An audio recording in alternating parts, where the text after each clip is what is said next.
અમુક 4-5 લોકો જે એવા છે આમ આદમી પાર્ટીમાં કે જે પોતાની જે માનસિકતા છે, જે રીતના ભારતીય જનતા પાર્ટીમાં અમુક એવા ઉચ્ચ હોદ્દા ઉપર બેઠેલા વ્યક્તિઓ છે, કોંગ્રેસમાં પણ એવા વ્યક્તિઓ છે, જે ક્યાંક ને ક્યાંક આવા જે વ્યક્તિઓ જે છે એ એવા જે ભારતીય જનતા પાર્ટીમાં ઉચ્ચ હોદ્દા ઉપર જે વ્યક્તિઓ બેઠા છે, આપું તમને કે જે ક્યાંક ને ક્યાંક પછાત સમાજનો જ્યારે અવાજ ઉઠાવવાની વાત હોય, પછાત સમાજને ક્યાંક આપવાની વાત હોય, રાજકીય ભાગીદારી આપવાની વાત હોય, ત્યારે એ પોતાના હાથ પાછા ખેંચી લે છે.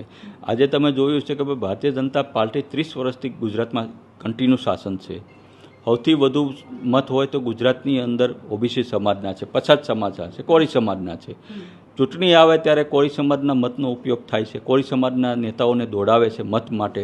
ચૂંટણી જેવી પૂરી થઈ જાય એટલે જ્યારે પ્રદેશ પ્રમુખ બનાવવાની વાત હોય, મુખ્યમંત્રી બનાવવાની વાત હોય, ત્યારે ભારતીય જનતા પાર્ટી પોતાના હાથ ઉપર કરી લે છે.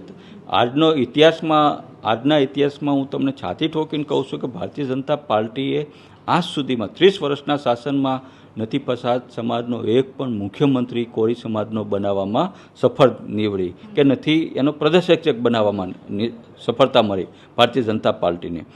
એવી રીતના કોંગ્રેસની વાત કરું બેન, કોંગ્રેસમાં પણ એક પણ જ્યારે મોટા પદ આપવાની વાત હોય ત્યારે પછાત સમાજને દૂર રાખવામાં આવે છે. પછાત સમાજના મુદ્દા ઉઠાવવાની વિધાનસભામાં વાત કરવામાં આવે ત્યારે મુદ્દાઓ નથી ઉઠાવવામાં આવતી, અલગ અલગ મુદ્દાઓ ઉઠાવવામાં આવે છે. એટલે જ્યારે ક્યાંક ને ક્યાંક એ જ વિચારધારા ક્યાંક ને ક્યાંક ભારતીય જનતા પાર્ટીની વિચારધારા જે છે એ ક્યાંક ને ક્યાંક હવે આમ આદમી પાર્ટીમાં ગુજરાતમાં એન્ટર થઈ.